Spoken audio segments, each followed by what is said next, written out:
Die of মানে হচ্ছে রোগে মরা, ডাই ফ্রম অতিরিক্ত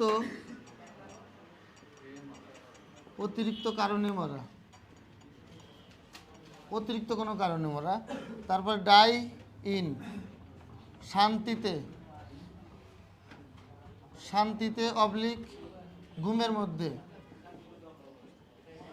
শান্তিতে অবলিক কি ঘুমের মধ্যে, একবার খারাপ করে লিখছি, ঘুমের মধ্যে মরা। তারপরে ডাই বাই,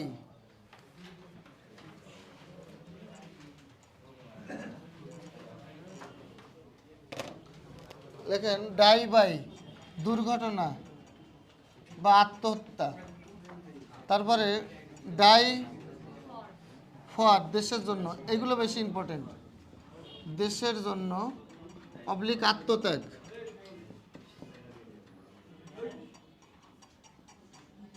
দেশের জন্য বাকি আত্মত্যাগ।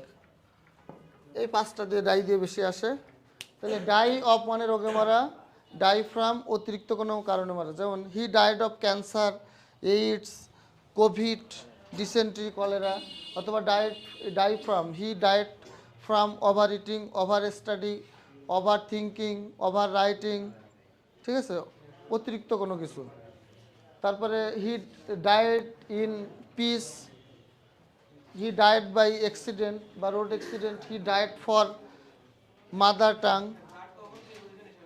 হ্যাঁ অবশ্যই বাট প্রিপোজিশন দেখাচ্ছি, লেখা শেষ, দেখেন লেখেন বাট, এটা লেখা শেষ হলে লিখবেন।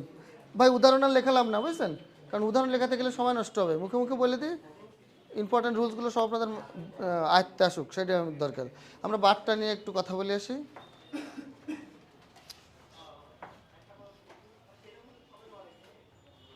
আমি সেন্টেন্স লিখতে থাকি। দেখেন we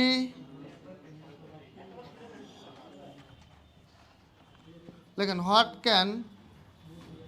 can we do but sit and wait, sit and wait.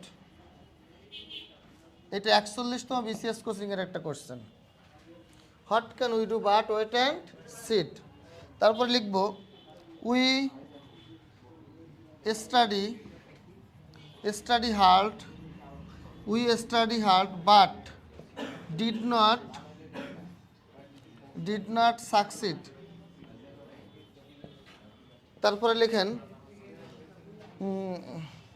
there is no mother but loves her child, হ্যাঁ। তারপর লেখেন বাট মি নো বাটস। এই যে বাট নিয়ে দুনিয়ায় যত সমস্যা আছে 4টা সেন্টেন্সের ভিতরেই সব সমাধান হবে। লেখেন একটু what can we do but wait and sit, we study hard but did not succeed, there is no mother but loves her child, but me no buts. এই 4টা সেন্টেন্সের মাধ্যমে বাট নিয়ে সমস্ত সমস্যার সমাধান আমরা করতে পারবো।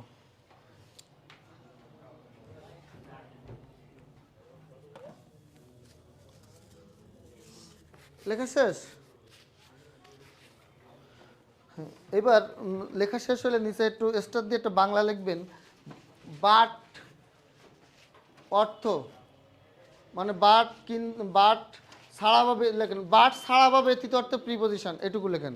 বাট ছাড়া বা ব্যতীত অর্থে প্রিপোজিশন, বাট ছাড়া বা ব্যতীত অর্থে, অর্থাৎ বাটের অর্থ যদি সেন্টেন্সে ছাড়া বা ব্যতীত হয় তাহলে ওটা হচ্ছে প্রিপোজিশন হিসেবে কাজ করে, কিন্তু বাটের অর্থ যদি কিন্তু হয় তাহলে তখন এটা কনজাংশন হয়।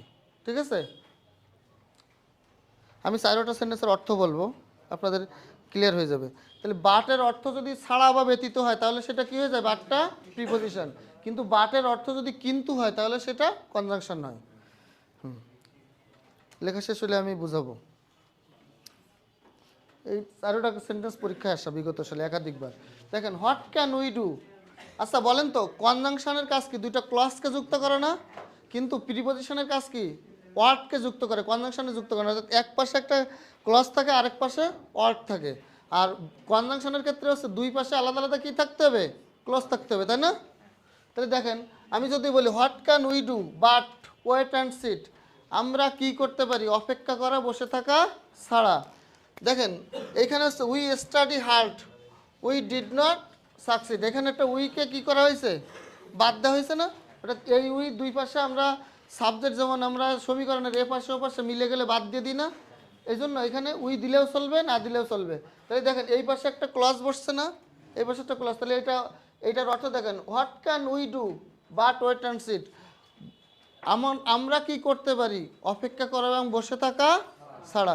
ধরেন আপনার কারোর জন্য, ধরেন আমার আজকে এখানে ক্লাস নিতে আসার কথা, আমি ঢাকা থেকে আসলাম, আমার আসার কথা 10টায় পৌঁছানোর কথা, আমি গাড়িতে বা যান্ত্রিক কারণে যে কোনো সমস্যার কারণে আমার 10 দেরি হতে পারে কিনা। এখন আমার 10টায় পৌঁছানোর কথা, আমি 10টায় পৌঁছাইনি, 10:30 বেজে যাচ্ছে। আপনার কি কোনো কিছু করার আছে যে না স্যারকে আমি উড়াই যেয়ে নিয়ে চলে আসি 5 মিনিটের ভিতরে? সম্ভব? তাহলে তখন আপনাদের কি করতে হবে? একটু বসে অপেক্ষা করতে হবে, তাছাড়া আর কিছু করার আছে? তাহলে অর্থটা দেখেন, what can we do but wait and sit, অপেক্ষা করো বসে থাকা ছাড়া আমরা আর কি করতে? তাহলে এটা ছাড়া বা ব্যতীত অর্থ কি না? ছাড়া বা ব্যতীত অর্থ না? তাহলে এটা কি হবে? লেখেন নিচে প্রিপোজিশন লেখেন, পিআরই দিয়ে রাখলে হবে, সংক্ষেপে বুঝবেন। যে কোনো কিছু সমস্যা থাকলে না বুঝলে আমাকে বলবেন। দেখেন উই স্টাডি হার্ড, আমরা কঠোর পরিশ্রম করেছি, কিন্তু but we did not succeed in life, আমরা আমাদের জীবনে সফল হতে পারি। এই কিন্তু নাকি ছাড়া? কিন্তু।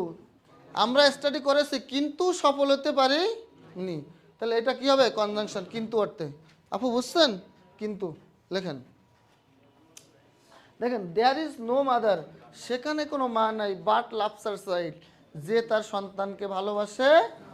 এইটা কিন্তু অর্থেও ব্যবহার হয়নি, আবার ছাড়া ব্যতীত অর্থে ব্যবহার হয়নি। এটা এখানে কনজাংশন না, প্রিপোজিশন না, এটা হচ্ছে রিলেটিভ প্রোনাউন।